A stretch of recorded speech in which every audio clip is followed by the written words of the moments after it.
నమస్తే వేద మేడం. నమస్తే ఉషమ్మ. ఆడపిల్ల ఉన్న ఇంట్లో ముఖ్యంగా తల్లి తండ్రి ఇద్దరు ఎటువంటి జాగ్రత్తలు తీసుకోవాలి, ఏ మాటలు మాట్లాడాలి, ఎటువంటి పనులు చేయాలి అంటారు? ఎందుకంటే చాలామంది ఆడపిల్లలు బయటకు వచ్చి మాట్లాడుతూ ఉంటారు, నీకు ఇటువంటి బిహేవియర్ ఎందుకు వచ్చింది, ఇట్లా ఎందుకు నెగిటివ్గా ఆలోచిస్తున్నావు అన్నప్పుడు మా పేరెంట్స్ కారణం అని చెప్తుంటారు.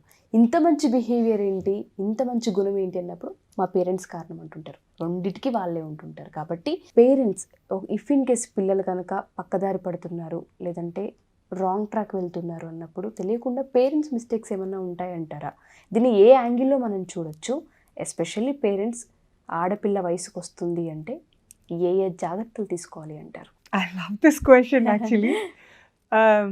చాలా రిలేట్ చేసుకునే క్వశ్చన్ కదా. మీరు యాజ్ అ గర్ల్, నేను యాజ్ అ గర్ల్, అమ్మ దగ్గర పుట్టి పెరిగి రైట్ బాగా లాడ్ చేయించుకొని ఇంకా లాడ్ చేయించుకుంటున్న సోల్సే మనవి. మీరు అన్నది చాలా కరెక్ట్. ఇప్పుడు పాల ముంచిన నీట ముంచిన భర్తే అన్నట్టుగా మంచి అయినా వాళ్ళ దగ్గర నుంచే నేర్చుకుంటాం, చెడు అయినా వాళ్ళ దగ్గర నుంచే నేర్చుకుంటాం అన్నది కూడా కొంతవరకు కరెక్ట్. నాట్ అన్నీ, కానీ కొంతవరకు కరెక్ట్ అని చెప్పొచ్చు. కానీ ఎందుకంటే సైకాలజీ పరంగా దాన్ని మోడలింగ్ అంటారు ఉషమ్మ. ఓకే, ఏది చూస్తామో అదే చేస్తాం. ఓకే, అందుకే మనం పాతకాలంలో నా బిడ్డ ఎలా ఉన్నా సోపతి మంచిగా ఉండాలి, సంగత్ మంచిగా ఉండాలి అంటే ఒక కరెక్ట్ రూట్లో, ఒక పాత్లో పెడితే బిడ్డని అంబాడుకుంటూ వెళ్ళినా, నడుచుకుంటూ వెళ్ళినా, కార్లో వెళ్ళినా, ఫ్లైట్లో వెళ్ళినా మొత్తానికైతే చేరేది ఆ గుడ్ డెస్టినేషనే అని పేరెంట్స్కి తెలుస్తుంది. ఎప్పుడైతే ఈ సోపతి కొంచెం అటు ఇటుగా దొరికిందో బిడ్డకి, because we are associated with bad energy, మనం కూడా బ్యాడ్ కావాలని లేదు, కానీ ప్రతి క్షణం ఎదురీత వాళ్ళకి, ప్రతి క్షణం. అంటే say suppose parents are in good behaviour by social norms అనుకోండి. ఓకే, పిల్లలకి పొద్దున్న లేసామా, మొహం కడుక్కున్నామా, స్నానం చేసామా అన్నంత ఈజీగా పొద్దున్న లేసామా, స్మైల్ చేసామా, గుడ్ మార్నింగ్ చెప్పామా. ఇవాళకి కూడా I have to thank my dad and camera పరంగా I'm thanking you daddy, I love you so much. పొద్దున్న లేవగానే గుడ్ మార్నింగ్ బెటా, హాయ్ నాన్న, హౌ యూ బెటా అని పొద్దున్న లేవగానే ఒక హగ్ చేసుకొని, కిస్ చేసుకొని వెళ్తారు డాడీ. పొద్దున్న లేవగానే నేను పోయి మా మామ్కి ఒక హగ్ చేసుకుంటాను. మళ్ళీ రాత్రి అంటే కరెక్ట్ 2 గంటలు పడుకున్న రోజులు కూడా పొద్దున్న లేవగానే ఒక హగ్ చేసుకోవడం, కిస్ చేసుకోవడం ఇంట్లో నామ్. అది ఆ బిహేవియర్ అలవాటు అయినప్పుడు మనం ఒకవేళ వాళ్ళ మీద ఏ కొంచెం అలిగినా, ఇంకెవరి మీద కొంచెం అప్సెట్ ఉన్నా కూడా హాయ్ బిటా, గుడ్ మార్నింగ్ అంటే గుడ్ మార్నింగ్ డాడీ అన్నాను అనుకోండి, ఏమైందానా ఇమ్మీడియట్గా తెలిసిపోతుంది, రైట్? సో కొన్ని బిహేవియర్స్ యాజ్ అ పేరెంట్ మనకు మంచి చేస్తాయి. అలా అని అసలు కొన్ని ఫ్యామిలీస్ చూసాను ఇంతవరకు ఒకరికొకరు టచ్ కూడా చేసుకోకుండా ఉంటారు. అలాంటి వాళ్ళలో తక్కువ ప్రేమ ఉంది అని కాదు, కానీ మా ఫ్యామిలీలో, నేను పుట్టి పెరిగిన ఫ్యామిలీలో చాలా ఎక్స్ప్లిసిట్గా హగ్గింగ్ ఉంటుంది, ఎక్స్ప్లిసిట్గా కిస్సింగ్ ఉంటుంది, ఎక్స్ప్లిసిట్గా టచింగ్ ఉంటుంది. ఊరికే మాట్లాడుతున్నారు కానీ ఇద్దరు ఒకరి షోల్డర్ మీద ఒకరి షోల్డర్ చేతులు వేసుకొని ఇలా దగ్గరగా తీసుకొని ముచ్చట వింటూ ఉంటాం అన్నట్టు. అన్నం తింటున్నా కూడా ఎవరు వచ్చినా వాళ్ళ పిల్లలకి తినిపించేస్తారు, అత్తలు కావచ్చు, నానమ్మలు కావచ్చు, అమ్మమ్మలు కావచ్చు. సో ఈ ఫ్యామిలీ నేను పుట్టి పెరిగాను కాబట్టి నా బిహేవియర్ ఇప్పుడు కూడా అలాగే ఉంటుంది. మీరు ఇన్నిసార్లు వచ్చి చూసారు, I always hug you, I always be very very right. So ఇప్పుడు నేను మీ అడిగిన క్వశ్చన్కి లైవ్ ఎగ్జాంపుల్ చెప్తున్నాను, cause it is very easy for you to understand. ఇప్పుడు you are one among the top most brains here, personalities here, right, in position and in humanity basis. రెండుగా మీరు you're in one among the top most positions here. Yet again మీకు ఎంత ప్రీతి పాత్రంగా మిమ్మల్ని దగ్గర తీసుకుంటాను, అలాగే అందరినీ దగ్గర తీసుకుంటాను. ఈ బిహేవియర్ నాకు ఇప్పుడు ఎక్కడి నుంచి వచ్చింది, మీరు సాక్ష్యం, మా పేరెంట్స్ దగ్గర నుంచే వచ్చింది, రైట్? సో ఇప్పుడు ఇంటికి వచ్చినారు అంటే యూ కెన్ అండర్స్టాండ్, కోరిలేట్ చేసుకోగలరు. మా అన్నయ్య వస్తే నేను హగ్ చేసుకుంటాను, మమ్మీ వస్తే హగ్ చేసుకుంటాను, ఓ యా వేదమ్మకి హగ్గింగ్ అలవాటు. ఏమైనా ఎగ్జాంపుల్ తీసుకోదలుచుకోలేదు, లైవ్ ప్రూఫ్ ఇస్తున్నా నేను, రైట్? సో పేరెంట్స్ ఏం చేస్తున్నా అది పిల్లలు చేయడం తథ్యం. ఇంతవరకైతే మీకు satisfied with the answers, right? Now the same way parents ఏం చెయ్యాలి పిల్లలు ఎదుగుతుంటే స్పెసిఫికలీ ఆడపిల్ల, వయసు వచ్చిన ఆడపిల్ల. వయసు వచ్చిన ఆడపిల్ల, పెళ్ళికి ఎదుగుతున్న ఆడపిల్ల. ఓకే, 2 థింగ్స్ చెప్తాను, 2 సైడ్స్ ఆఫ్ ది కాయిన్. ఒకటి, మన ఇండియన్ కల్చర్ పరంగా వాల్యూస్ నేర్పియాలి, వెస్ట్రన్ కల్చర్ పరంగా ఓపెన్ అప్ అవ్వడం నేర్పించాలి. ఓకే, నేను 2 సైమల్టేనియస్గా చెప్తూ ఉంటాను, కాస్త కూర్చొని వినండి. సింపుల్గా నెగిటివ్ మొత్తం తర్వాత పాజిటివ్ మొత్తం అబ్బా నాకే బోర్ అబ్బాయి ఏమి వింటారు. సో కొంచెం కాంప్లికేటెడ్గా చెప్తాను, రెడీగా ఉందండి. ఓకే, 2 డిఫరెంట్ ఎగ్జాంపుల్స్ చెప్తాను, 2 డిఫరెంట్ కేసెస్ నా దగ్గర ఉన్నవే చెప్తాను, ఇంకా ఈజీ మీకు అర్థం చేసుకోవడం. Okay, I have a family friend who is very very close to me, చాలా క్లోజ్ వాళ్ళు. ఓకే, 2 అమ్మాయిలు చాలా చక్కగా పెరిగారు. అండ్ పెద్ద అమ్మాయి వెరీ ఆర్థడాక్స్డ్, వెరీ వెరీ ఆర్థడాక్స్డ్. అంటే మీకు మిల్లీమీటర్ ఇక్కడ నుంచి కిందకి దిగుతు బట్టలు. ఓకే, ఒక్క మాట కూడా అక్షరం పొల్లు కూడా రెస్పెక్ట్ లేకుండా మాట్లాడుతూ.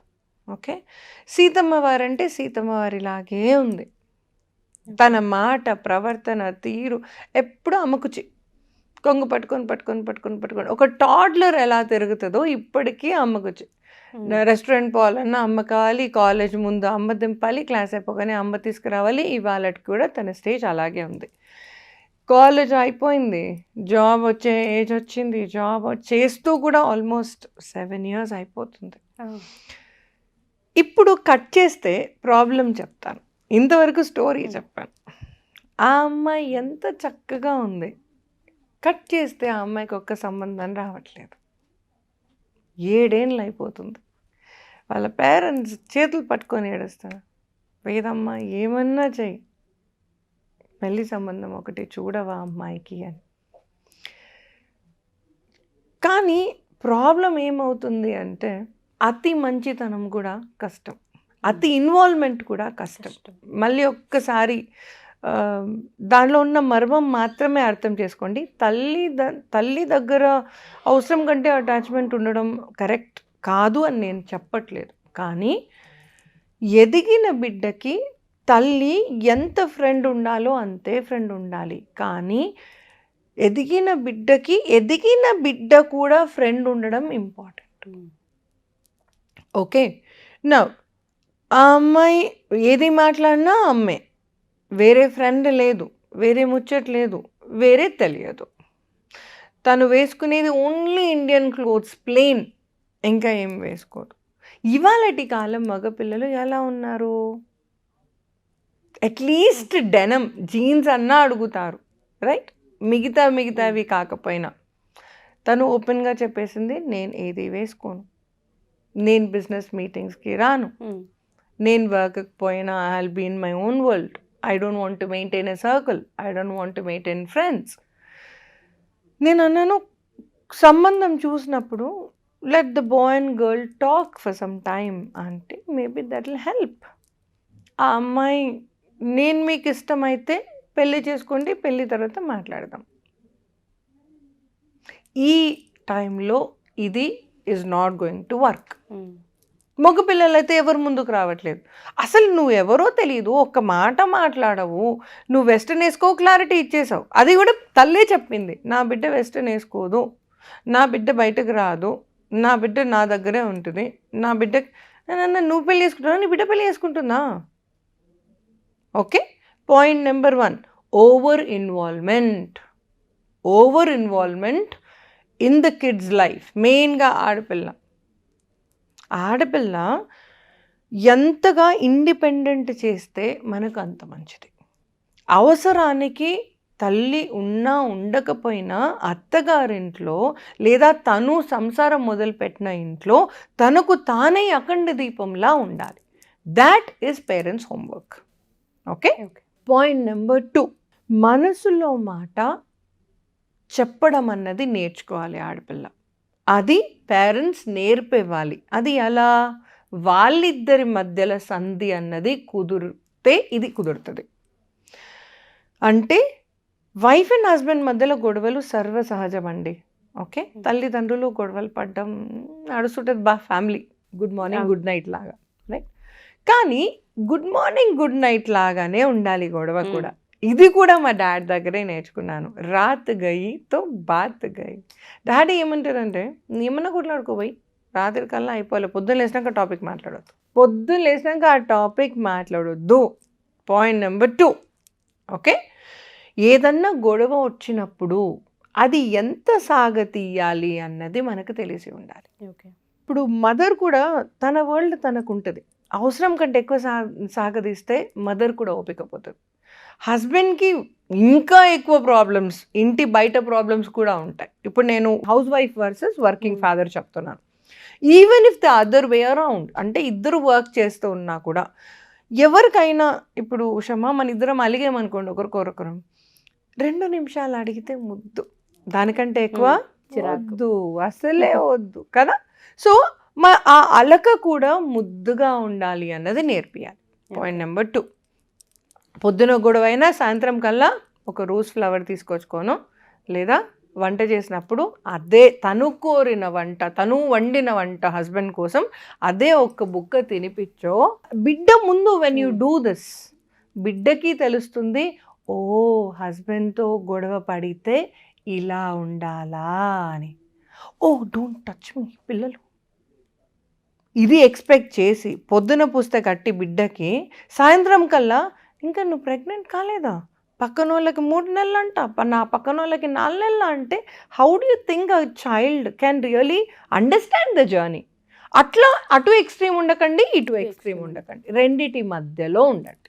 Okay, that's point number 2. Point number 3, ఏ విషయమైనా బెడ్రూమ్ల నుంచి బయటకు రావద్దు. ఏ విషయమైనా కావచ్చు, అది అత్తమామల మీద కోపం కావచ్చు, ఒకరి నుంచి ఒకరికి ఆస్తుల గొడవలే కావచ్చు, ఇంకేమైనా థర్డ్ పర్సన్ బిట్వీన్ దెమ్ కావచ్చు. మీరు యాజ్ పేరెంట్స్, ఆడపిల్ల ఎదుగుతుంది అంటే మీ గొడవలు వాళ్ళకు అవసరం లేదు, ఇన్ఫర్మేషన్ ఇవ్వండి. నాన్న ఫినాన్షియల్గా మనం ఇలా జరుగుతుంది, అది 4th point. 3rd point explain చేసి 4thకు వస్తాను. ఈ గొడవ అన్నది ఉషమ్మ మన ఇద్దరి మధ్యలో ఎంత గాఢమైన గొడవ అన్నా కావచ్చు, 3వ మనిషి వచ్చినప్పుడు ఏమవుతుంది స్టోరీ, దాని కలర్ ఫార్మాట్ అన్నీ చేంజ్ అయిపోతాయి కదా.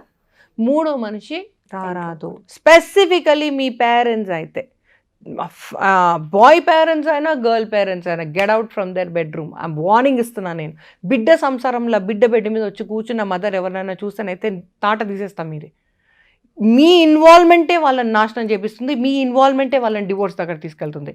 సో ఎదిగే బిడ్డకు నేర్పించాల్సిన 3rd పాయింట్, బెడ్రూమ్ల నుంచి బయటకి ముచ్చట రావద్దు. రైట్ నా 4th పాయింట్, ఫినాన్షియల్గా మనం ఏంటిది అన్నది చెప్పాలి. ఏ తల్లిదండ్రులైనా ఎలా పెంచుతారో ఆడపిల్లల్ని అంటే, బిడ్డ నువ్వు నా ప్రిన్సెస్, మంచిదే పోయి పెంచు, కానీ హౌ మచ్ టూ మచ్ అన్నది తెలిసి ఉండాలి. ఓకే, నాన్న మన జీతం ఇది, నాన్న మనం ఇలా పొదుపు చేసుకుంటే ఇంతవరకు నేను ఇంత అమౌంట్ సేవ్ చేయగలుగుతున్నాను, నువ్వు నా ఫేవరెట్ కాబట్టి ఈ అమౌంట్ మొత్తం బేసికలీ నీ మీద కుమ్మరించాను తల్లి పుట్టినప్పటి నుంచి అన్న క్లారిటీ ఇవ్వండి. అది తెలియకపోతే విషమ్మ, తండ్రి కాబట్టి చేశాడు, రేపు భర్త దగ్గర కూడా she'll expect the same thing. Right, మొదటిసారి మొదటి నెల మొదటి సంవత్సరం ముద్దుగా ఉంటుంది, 2 సంవత్సరం సుర్రు అంటది. రైట్, సో ఫినాన్షియల్గా మీరిద్దరూ ఏ స్టాటస్లో ఉన్నారు, ఎవరెవరితోని మనం అప్పులు తీసుకున్నాము, ఎవరెవరి దగ్గర మనం అప్పులు తీసుకోకుండా ఉన్నాము, ఫినాన్షియల్గా చట్టపత్రం మొత్తం చింపి చెప్పేసేయండి, each and every alphabet. Okay, that is 4th point. 5th point, ఇది కొంచెం ఇంట్రికేట్, సో కొంచెం దగ్గర వచ్చి కూర్చొని వినండి.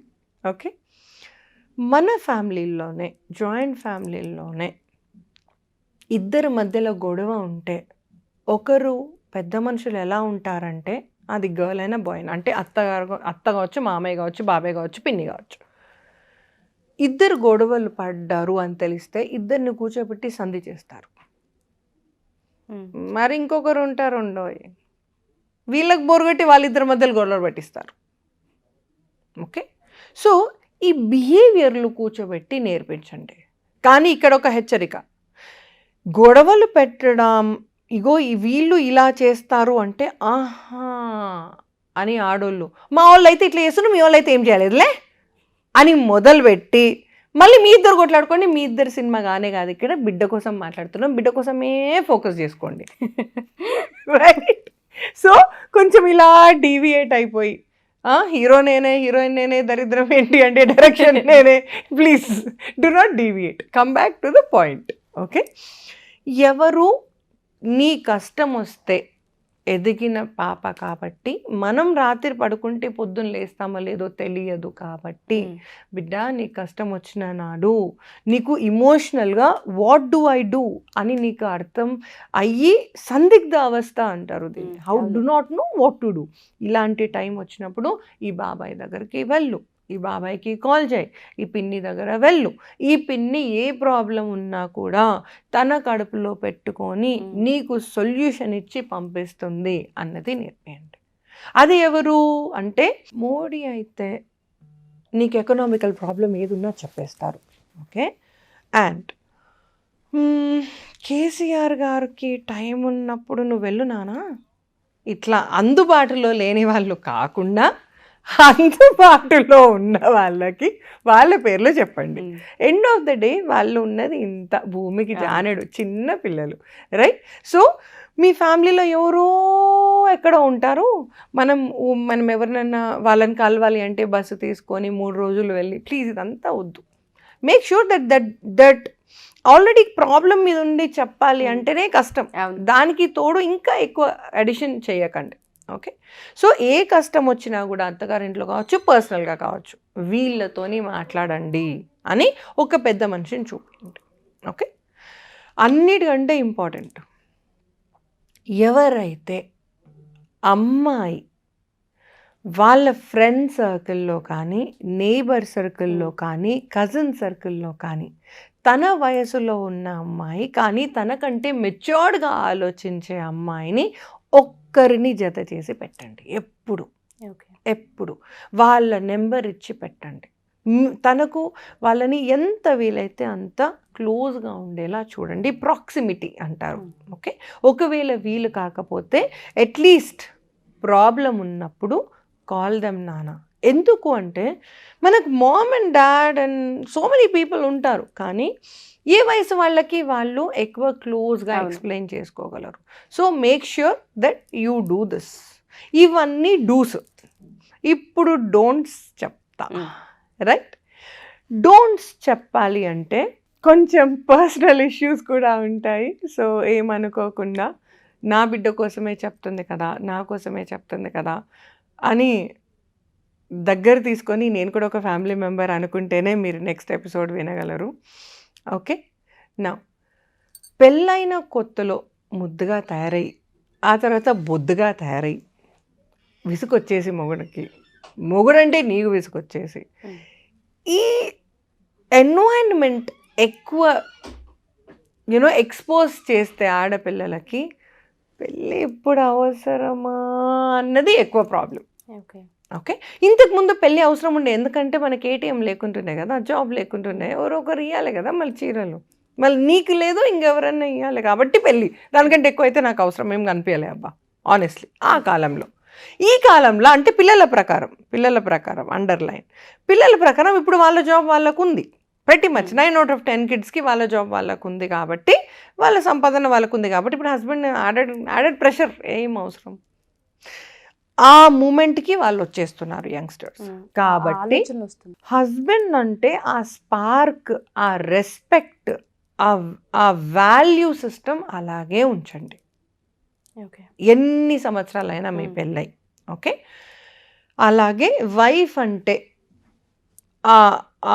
ఫీల్, ఆ జిల్ ఫ్యాక్టర్ అంటారు, అబ్బా నా పిల్ల మస్తు రే భయ్, ఆ జిల్ ఫ్యాక్టర్ ఏదైతే ఉందో అది కొంచెం మెయింటైన్ చేయండి. అమ్మాయి ముందైనా యాక్ట్ చేయండి కొంచెం, పర్లేదు.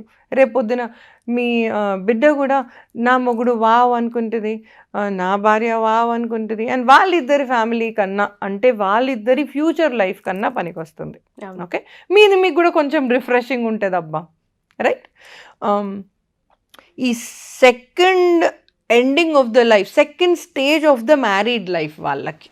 Okay, second stage of the married లైఫ్లో కొంచెం ఫ్రెష్ అప్, ఫేస్ అప్ చేసుకోవాల్సి ఉంటుంది. వాళ్ళు కూడా వాళ్ళ లవ్ బాండ్ని చేసినప్పుడు తనకు రెస్పెక్ట్ పెరుగుతుంది వెడ్డింగ్ మీద. ఓకే, లేకపోతే ఈ కాలం పిల్లలకి ఏమనుకోకుండా సెన్సార్ కట్ అని అనుకోకుండా వినండి ఈ మాట. ఈ కాలం పిల్లలకి పెళ్ళి అంటే బోర్, లవ్ అంటే ఇంట్రెస్టింగ్ అన్న ఒపీనియన్ వచ్చేస్తుంది. కానీ అది తప్పు. పెళ్ళిలో కూడా ఇంట్రెస్టింగ్ ఫ్యాక్టర్ ఉంటుంది. పెళ్ళిలో కూడా హస్బెండ్ దగ్గరికి వస్తాడు, ముచ్చట పెడతాడు, ముద్దు పెడతాడు, అలాంటివి కూడా పెళ్ళిలో జరుగుతాయి. పెళ్ళి కూడా it's an adventure in a positive nature అన్నది మీరు సందేశం ఇవ్వండి. నీకు ఇష్టం వచ్చింది చేసుకోరా అని పెళ్ళి కంటే ముందే నచ్చిన వాళ్ళతో అన్నీ చేసేసుకొని బేసికలీ పెళ్ళిలో ఇంకేం దొరకదు కదా, పెళ్ళి అయిపోతే బేసికలీ లైఫ్ అయిపోయింది కదా. ఈ స్టేట్మెంట్స్ నేను యంగ్స్టర్స్ దగ్గర వింటున్నా కాబట్టి అది యాజ్ ఈజ్గా కెమెరా ముందు పెడుతున్నాను. పెళ్ళి అంటే బోరింగ్, పెళ్ళి అంటే రెస్పాన్సిబిలిటీ, పెళ్ళి అంటే క్యామ్కార్డర్ ముందు కూర్చోవడం, పెళ్ళి అంటే ఇంకే నెగిటివ్ అన్నీ. అలా కాకుండా పెళ్ళి ఈజ్ వెరీ లవ్వింగ్, పెళ్ళి is very interesting. Because of పెళ్ళి I have changed, because of పెళ్ళి I'm supporting today myself and everybody. ఈ ఫీల్ కొంచెం మీరు తెచ్చుకోండి, పిల్లలకి ఇవ్వండి. Okay, these are the don'ts. So నేను మీకు బిడ్డ ఎదుగుతుంటే ఏం చెయ్యాలి చెప్పాను, ఏం చెయ్యొద్దో చెప్పాను. దీనికి ఇంకా యాడ్ చేయండి, మేము కూడా పేరెంట్సే, మాకు పిల్లలు ఉన్నారు, మేము కూడా ఇంకో నలుగురికి చెప్పాలి అని అనుకుంటున్నాం. మీ ఐడియాస్ కూడా కమెంట్స్లో రాయండి. వి వాల్యూ యువర్ కమెంట్స్ కదా ఉషమ్మ. యాజ్ అ మదర్ మీరు రాయండి, మేము we will try to help you out. పోయేకి ముందు ఒక్క ఇంపార్టెంట్ పాయింట్ చెప్తాను. Sure ma'am. ఓకే, మీరు ఎన్ని రెస్టారెంట్లలో ఫుడ్ తిన్నా అమ్మ చేతి వంట కమ్మన. ఎన్ని రెస్టారెంట్లో ఫుడ్ మీరు ఫోర్కులతో తిన్నా, స్పూన్లతో తిన్నా, మీ స్పౌజ్ తినిపించిన అన్నం ఆ బుక్క అమృత తుల్యం. సో ఆ వంట ఎలా ఉన్నా కూడా తినాలనిపిస్తుంది. కాబట్టి ఆడపిల్లకి 100 రకాలు వద్దండి, తనకేది ఇష్టమో అది నేర్పియండి. రేపు వాళ్ళ హస్బెండ్ ఎవరు, వాళ్ళ హస్బెండ్కి ఏది ఇష్టమో వెతుక్కొని అది నేర్పి తొక్కతోల I wouldn't even say all this, పక్కకు పెట్టేసేయండి. I don't even believe in that. తనకు ఆకలి అయితే 2 మిరపకాయలు, 3 ఉల్లిగడ్డలు, 4 టమాటాలు, వీటితో నేను ఏం చెయ్యాలి? ఈ తనకు కావాల్సింది ఒక, నేను non vegetarian boss, hard core non vegetarian, ఒక చికెన్, ఒక ఆమ్లెట్, ఒక ఆలుగడ్డ, ఒక రైస్, ఇవి 4 నేర్చుకున్నా చాలు. సో ఆడపిల్ల ఆకలేస్తే అయ్యో స్విగ్గీ లేదు, ఇప్పుడు నేను ఏం తినాలి, అయ్యో ఎట్లా అనేది కాకుండా తనకు నచ్చినవి మాత్రం తను చేసుకోగలిగితే, ఎందుకంటే అది ఇష్టంగా చేసుకుంటుంది, డెలిషియస్గా ఉంటుంది కాబట్టి ధైర్యంగా కాన్ఫిడెంట్గా హస్బెండ్కి కూడా తినిపిస్తుంది. కాబట్టి 2 తీరులో పనికి వస్తాయి. బిడ్డ కడుపు నిండుతుంది, బిడ్డ వాళ్ళ హస్బెండ్ కూడా కొంగు పట్టుకొని తిరుగుతాడు. 2 పనులు అవుతాయి ఒక పిట్టుకి. So do that. Thank you ma'am, thank you so much.